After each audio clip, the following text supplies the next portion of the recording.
So we got some weather coming. Yes, we do. What kind of things are you guys doing to prepare for it? So sure, this whole morning has been full of calls and preparation. Storm, we use incident command systems as our model. Is used by most of our governmental, municipal, and county agencies. So we're getting all of our logistics together, determining where our base camps can be.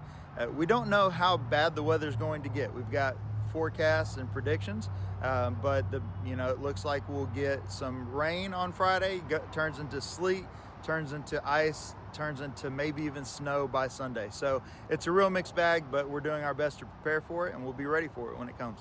So are there a lot of other crews coming in or kind of on standby? So they're all on standby right now. We also have a lot of local crews, contractors that have been doing our pole replacement programs. They're already on site. They're already in the area. A lot of our forestry work that we've already been proactively doing as part of the system resiliency plan.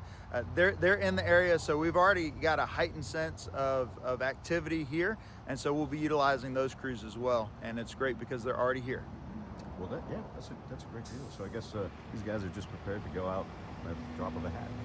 Yeah, so we'll definitely stage our resting times to prepare before the storm, so that once the storm hits, and again, this is multiple days. We don't know exactly when ice accumulation will happen. If it does, and when it does, we'll be ready to respond to those outages. And ice accumulation can affect power lines several ways, right? Like build up on lines and the trees.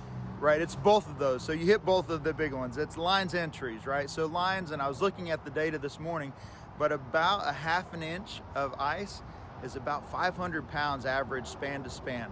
That's the size of a grizzly bear, Jamie. And so think of, if I get a half of an inch of ice, doesn't seem like a whole lot, but on an entire span, like a grizzly bear sitting on your power line. That's a lot of weight. They can come out. Again, we've been doing a lot of system improvement, but there's a possibility that comes down. Also the trees. We love our trees here in East Texas, beautiful pine trees, but those pine needles that are still on during the winter, they accumulate a ton of ice. They'll come through the line, so they could take out a line. Also, when those thaw, guess what? They come back. And so there's multiple outages that can happen with ice accumulation, something that, again, we've been doing forestry work, we've been doing a ton of tree trimming, but there's still a lot of trees here in East Texas that can cause a problem. Yeah, actually, that didn't occur to me. When the trees snap back, I guess that could break a limb too.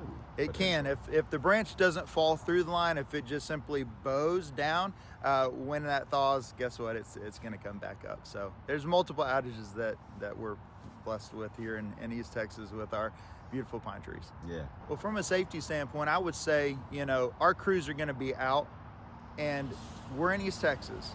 We don't deal with a lot of snow and ice when it comes to driving. We do a lot of our work on the side of the road.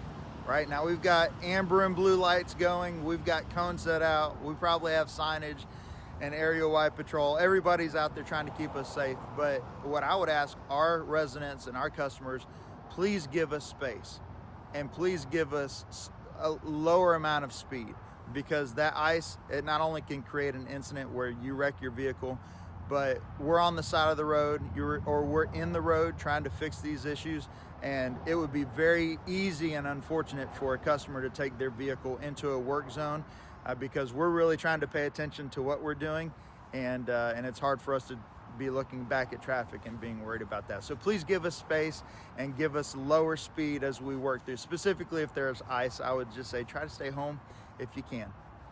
Now, SWEPCO, I guess, is pretty proactive as far as keeping trees trimmed back. I've seen a lot of crews out lately trimming trees back from power lines. We have the system resiliency plan that has done a massive amount of tree mitigation, forestry work this last year in 2025. I'm kind of excited to see how much lower the impact is of a storm like this. Now, again, depending on how much ice accumulation we have, trees are only a portion of it, so we will more than likely still have outages, but those should be lower outages because of the good work that our forestry teams have put in during the last year and will continue to do in 2026. Right, so I guess what we do now is wait. Well, that's exactly Prepare. right. We're going to wait, prepare, and I would encourage all of our customers, have a winter preparedness plan, right? Have a certain amount of food. Make sure that your pets, even if you have to go to a hotel or to a family's house, make sure that your loved ones specifically your elderly loved ones, elderly neighbors. Check in on them, make sure that they've got a plan, and then if you leave, make sure that your pets are taken care of, make sure you have medication, make sure that you have lighting, make sure that you have food, and all of those different resources. Drive slow, be safe. We're gonna get through this thing, but it could be a long weekend. We're not sure yet, but we're prepared. All right, thanks a lot, Mark.